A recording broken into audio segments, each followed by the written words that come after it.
water test. You can see we got some really contaminated cells here. I'm going to do a quick test here. In this specific configuration, 0.87 amps, got 113 volts at the cell at our 29 volt-ish input. 6 amps consumed. This is our waveform right here. Again, not ideal, but we do have somewhat equal opposite.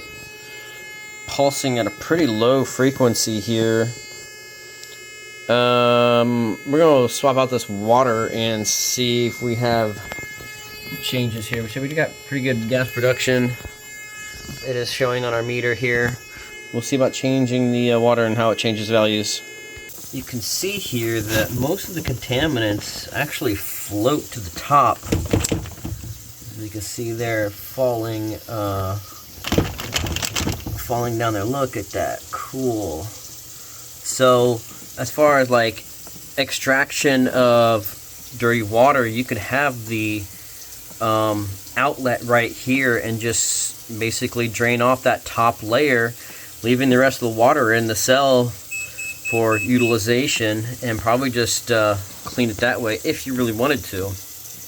Interesting observation here. That zip tie should be all the way at the bottom, so that zip tie has expanded by a couple millimeters, or my cells have shrank by a couple millimeters. I'm gonna say it's probably the zip tie. Alright, nice crisp clean water, filled up, valve check is good. Let's see what she do.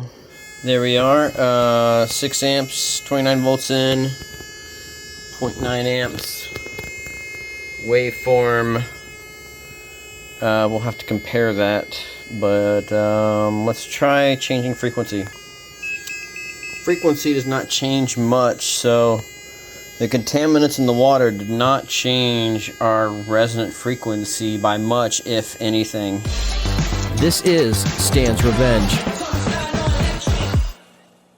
I'm going to put a quick capper on this video here and just kind of express my thoughts about the water being that contaminated but not having an effect on the voltage obtainable, really the amperage at the cell being only 100 milliamps difference, or the frequency specifically still resonating at that same frequency.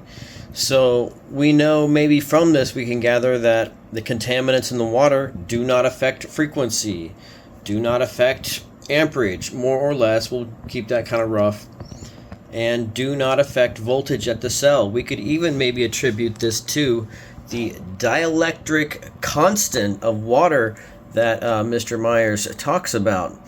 Now, I kind of expressed some easy ways to maybe be able to drain the water off, or the contaminants in the water, and that's certainly feasible for an automated system.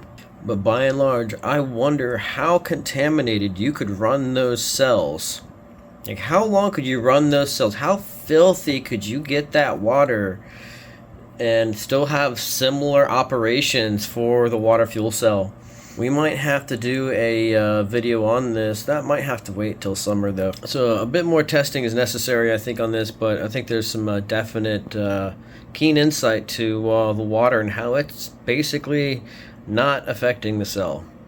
Now, a good test to do would maybe be gather some rainwater and some other types of waters to see how the water fuel cell handles with those types of water. We'll have to do that at some point. But to give you guys a quick heads up, I am really busy with trying to keep a business afloat and managing a relationship and a lot of other things in my life. So I'm going to try to keep these videos coming as often as I can. I'm waiting on a brand new Triad Magnetics transformer that I'll be winding with some new windings, potentially bifilar and or stainless steel. So be on the lookout for that. I'm going to be sending in a couple of my water fuel cells, the actual water capacitors, to a couple of my buddies, hopefully in exchange for a spherical resonant cavity that they are developing. So I'm really excited for that too. If you're watching, those are going to be on the way here shortly. Thanks for watching, everybody. Peace.